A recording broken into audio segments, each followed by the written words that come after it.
Good morning my dear students. कल हम लोगों ने आप लोगों ने जो लास्ट वीडियो इसकी देखी है उसमें हम लोग हिस्ट्री का second chapter nationalism in India इसको रीड कर रहे थे और इस अंडर दिस चैप्टर आप लोगों ने इंडियन नेशनलिज्म के बारे में पढ़ा है। लास्ट वीडियो में world war first and its impact, Satyagraha आंदोलन, रॉलेट एक्ट, ये आपने लास्ट वीडियो में पढ़ा था।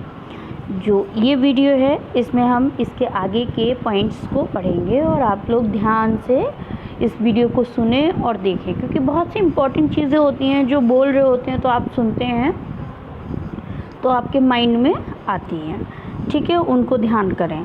सेकंड थिंग, आप अपनी अटेंडेंस ज़रूर लगाएं, वीडियो को पूरा देखा करें। स्टूडेंट्स, मैं बहुत ये चीज़ वॉच कर रही हूँ कि आप लोग हार्डली कोई 2 मिनट, सवा 2 से 11 या ओनली 3 मिनट्स इतनी वीडियो आप लोग देख रहे हैं। This is not fair. इसमें कोई फ़ायदा मेरा नहीं है कि आप लोग वीडियो देखें और ना ही इसमें मेरा कोई नुकसान, लेकिन आप लोग का नुकसान है और आपका नुकसान है तो मीन्स मेरा भी नुकसान है।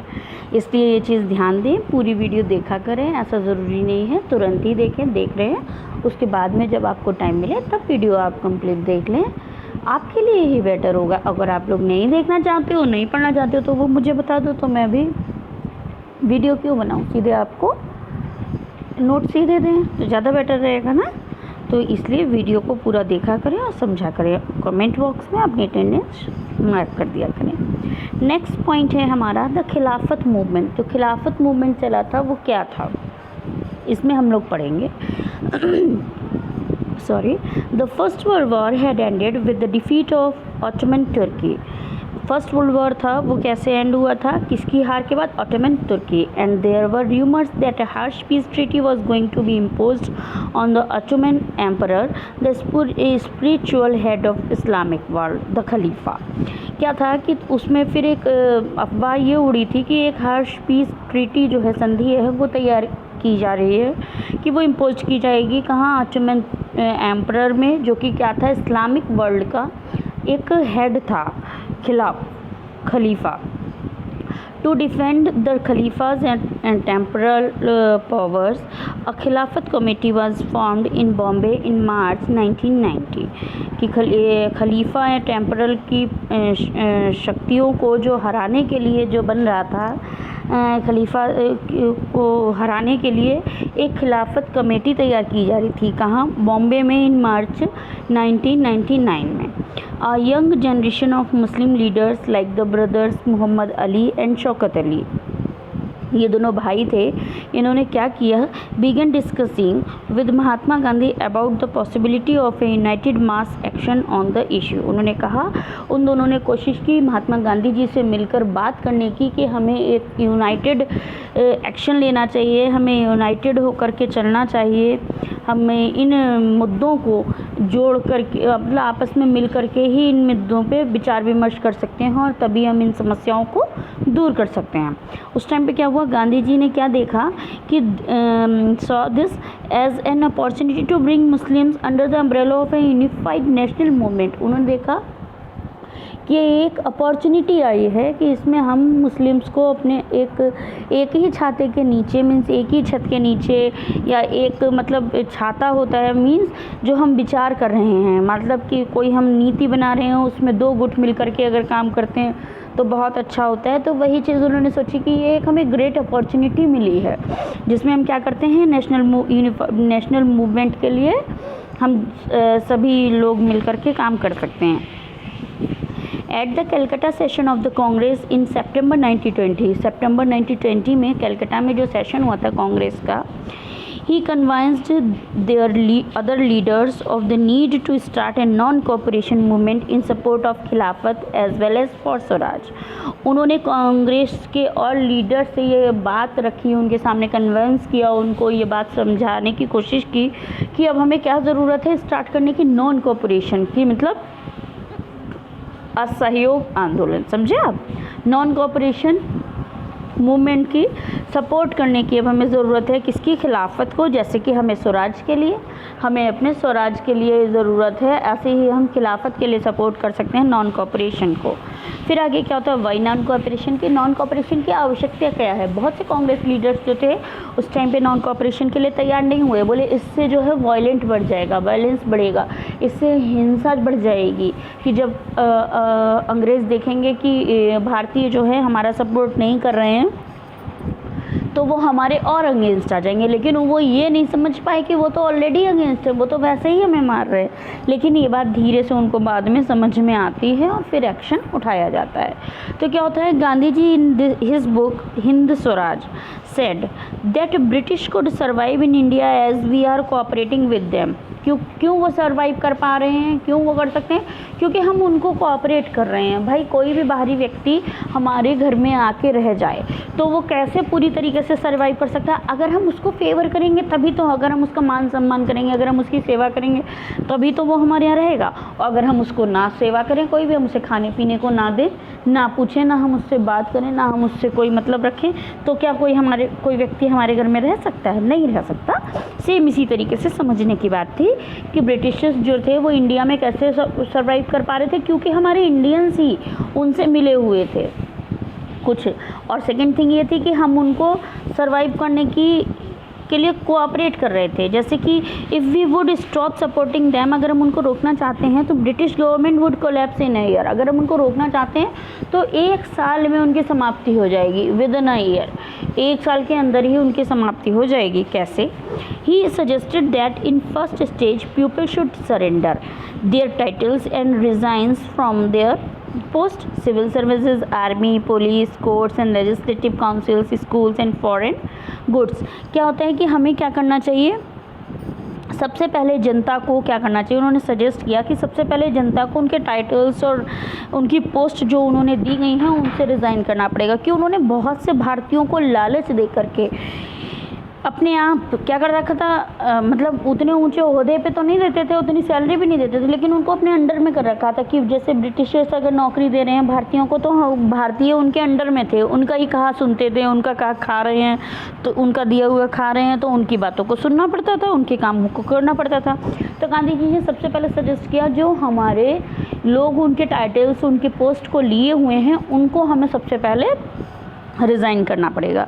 जो सिविल सर्विस में है, आर्मी में है, पुलिस में है, कोर्ट्स में है, लेजिस्लेटिव काउंसिल्स हैं जो उनके उसमें, स्कूल्स हैं, फॉरेन गुड्स, विदेशों से जो माल आता है हम लोग ख़रीदते हैं, यूज़ करते हैं, उसकी जगह क्या होना चाहिए कि हमें अपने स्वदेश पर, स्वदेशी माल पर और स्वदेशी चीज़ों पर ही फोकस करना चाहिए, हमें उनको ही अपनाना चाहिए। तभी तो एक आंदोलन चला था, असहयोग के बाद स्वदेशी आंदोलन। ठीक है, असहयोग और स्वदेशी आंदोलन। तो क्या हुआ, then in case the government used repression a full civil disobedience campaign would be launch. की मतलब अगर ऐसा होता है कि गवर्नमेंट जो है यूज़ करती है, कि फोर्स करती है लोगों को, तो हम क्या कर सकते हैं, फुल कैंपेन जो है वो लॉन्च कर सकते हैं।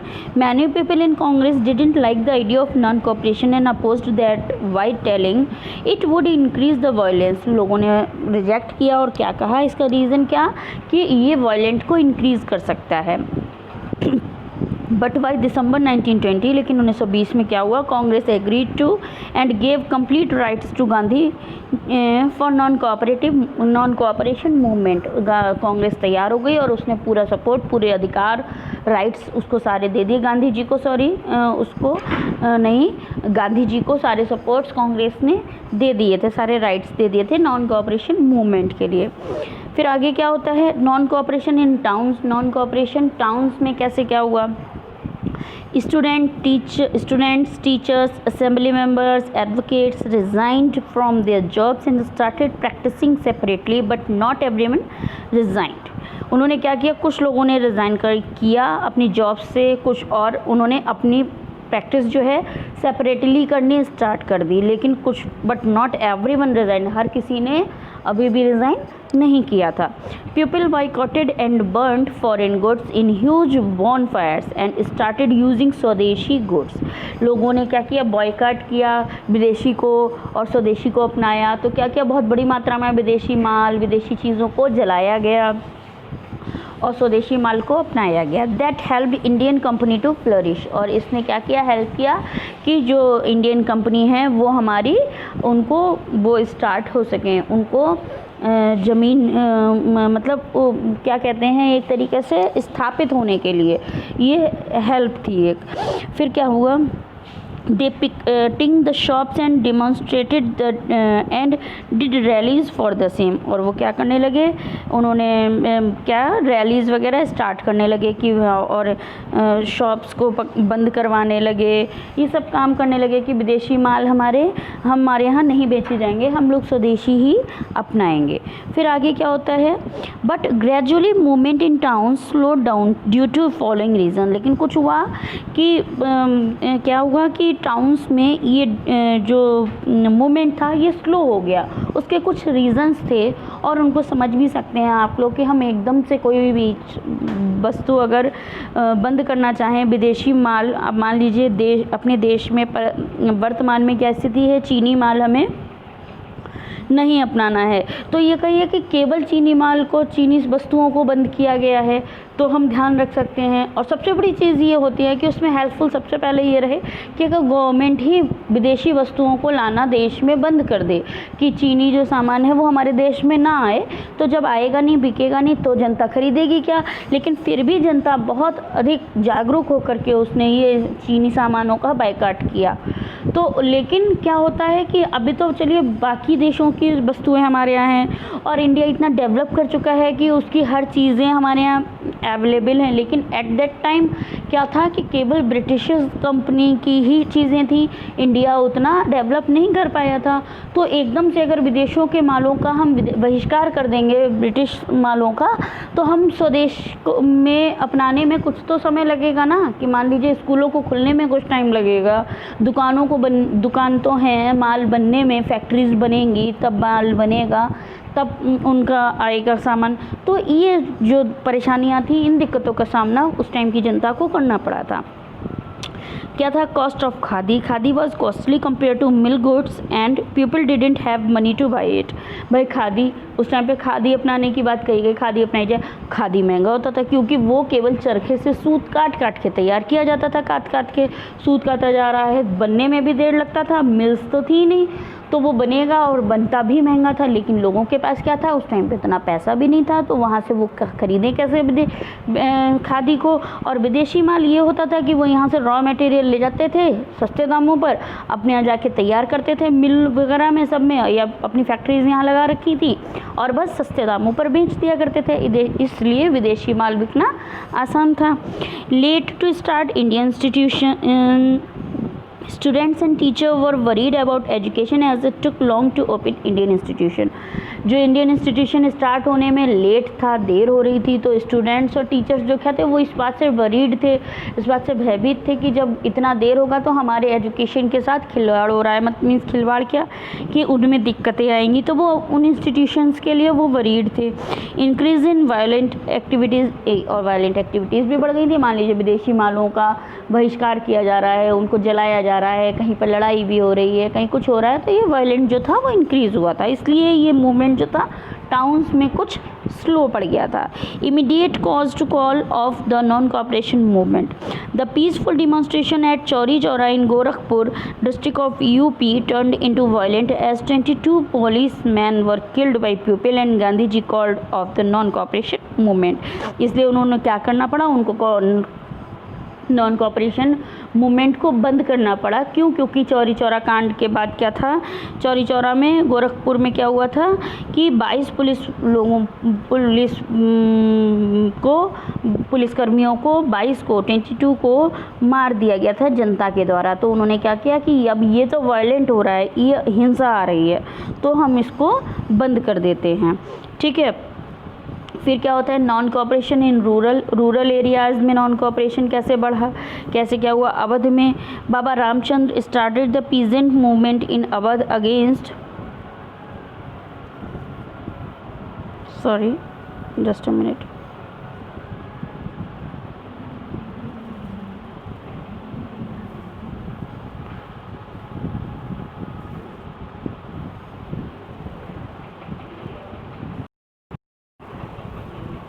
तो आज की वीडियो में हम लोगों ने नॉन कोऑपरेशन इन टाउन्स पढ़ लिया है और उससे क्या नॉन कोऑपरेशन की नीड क्या थी, खिलाफत मूवमेंट, इस वीडियो में हमने ये टॉपिक्स पढ़े हैं। और नेक्स्ट वीडियो में थोड़ा थोड़ा मैं आपको पढ़ाऊँगी। नेक्स्ट वीडियो में हम लोग नॉन